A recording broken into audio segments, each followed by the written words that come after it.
My name doesn't matter anymore. The boy who wore that name is gone. What I'm about to share isn't a story, it's a confession. You've probably seen whispers of me in the papers, or heard rumors whispered late at night when people think no one else is listening. But I want you to hear it from me. This is how I became what I am. This is how I became the man who smiles. It started the summer we moved into that house. My dad, Patrick, had landed a promotion at work. More money, bigger responsibilities, a chance at the kind of life he thought we deserved. My mom, Elaine, was thrilled. She'd always wanted the safety of a quiet neighborhood, rows of trimmed lawns and tidy mailboxes, kids riding bikes under the sun. And then there was me. And my little brother, Caleb. We didn't want to move, not really. We liked our old life, our old friends. But when you're a kid, you don't get a vote. You just pack up your things, ride in the car, and stare out the window as everything familiar disappears behind you. The new house wasn't bad. 2 stories, white paint that gleamed in the sun, a front yard just begging for weekend barbecues. Mom called it our fresh start. But to me, it just felt wrong. Like the walls were too clean, the windows too wide, the silence too deep. I should have trusted my gut. We hadn't even finished unpacking when a woman from across the street came over. She had that suburban smile, polite but sharp at the edges. "Welcome," she said. "I'm Mrs. Porter. This is my son, Owen." A boy peeked out from behind her.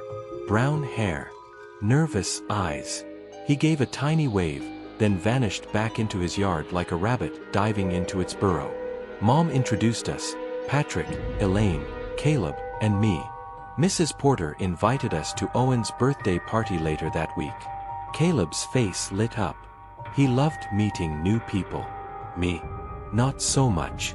That night, when Mom reminded us about the party, I couldn't hold it in. Do we really have to go? It's some little kid's birthday. Her smile vanished. Yes, we're new here. We need to make a good impression. I stormed off to my room, slammed the door, and threw myself onto the bed. That's when it happened for the first time. This heat, crawling under my skin. Like fire in my veins. Like something trying to get out. I told myself it was nothing. Just stress. But deep down, I knew better. The next morning, Caleb and I walked to the bus stop. The air was thick and muggy, the kind of heat that sticks to your skin. We stood in silence until 3 boys showed up. They weren't like us. They were older, meaner. The first one rolled up on a skateboard, stopping so close he almost clipped Caleb's foot. He smirked. "New kids, huh? You're on our street now." The other 2 flanked him. One tall and wiry, the other broad and heavy-set. "I'm Marcus," the leader said. "That's Tyler and Roy. Around here, newcomers pay a fee." Caleb tried to laugh it off. "We don't have anything." But Marcus grabbed him anyway, digging into his pocket and pulling out his wallet. His friends snickered. And then the fire inside me flared again. I stepped forward, my voice calm, almost cold. "Give it back." Marcus laughed. "Or what?" I didn't even think. My fist slammed into his nose. The crack echoed down the street. Blood sprayed across his shirt. His knife slipped from his hand, clattering to the pavement. Tyler lunged at me, but I caught the blade before it hit the ground and slashed across his arm. His scream tore through the morning air. Roy charged, his bulk like a train. I ducked and drove my fist into his stomach. He doubled over, retching, the sound wet and ugly. Caleb just stood there, frozen, shock in his eyes. The bus was rounding the corner. I grabbed his wrist. "Run." We sprinted, leaving the 3 of them broken on the pavement. All day at school, I couldn't focus. I wasn't scared, not like I should have been. I felt something else. Alive. That heat still lingered, pulsing through me. It wasn't just adrenaline. It was something darker. Something that made me smile when I remembered the blood on Marcus's face. When Mom asked about my day at dinner, I lied. It was fine. But inside, I was already craving more. The next morning, a knock at the door jolted us awake. 2 police officers stood on the porch, their expressions cold. They wanted to talk about the fight. They said you attacked them with a knife, Mom said, her eyes narrowing on me. Noah, is it true? I opened my mouth, but before I could speak, Caleb shouted. It was me. I fought them. I spun to him, shocked.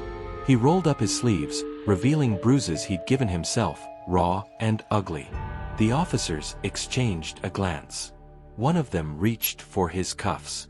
Caleb grabbed a kitchen knife and held it out, but then, he dropped it. Raised his hands. The metal snapped shut around his wrists. I shouted, I begged, but no one listened. They dragged him outside, stuffed him into the back of their cruiser. As the car drove away, Mom put a hand on my shoulder. He confessed, she whispered. It's over. But it wasn't. Because I knew the truth. Caleb had taken the blame for me. He had thrown his life away to protect me. And something inside me twisted. Not guilt. Not grief. Something else. That night, I couldn't sleep. I sat by the window, staring at the moonlight pouring across my floor. My reflection stared back at me in the glass. And that's when I saw it. The smile. It stretched across my face, wide and wrong, like it didn't belong to me at all. I tried to stop, tried to relax my lips, but the grin only grew. My cheeks ached. My jaw trembled. And in the silence of that room, I whispered words I didn't even mean to say. Go to sleep. The sound of it sent a shiver down my spine. But at the same time, it felt good. Too good. You want to know about the killings? The whispers in the papers, the survivor who spoke of eyes in the dark and a smile too wide to be human? That was me. But it wasn't the end. It was only the beginning. And if you think this story is over, you're wrong. Because I'm still out here. Still waiting. Still smiling. And the fire inside me? It's hungry.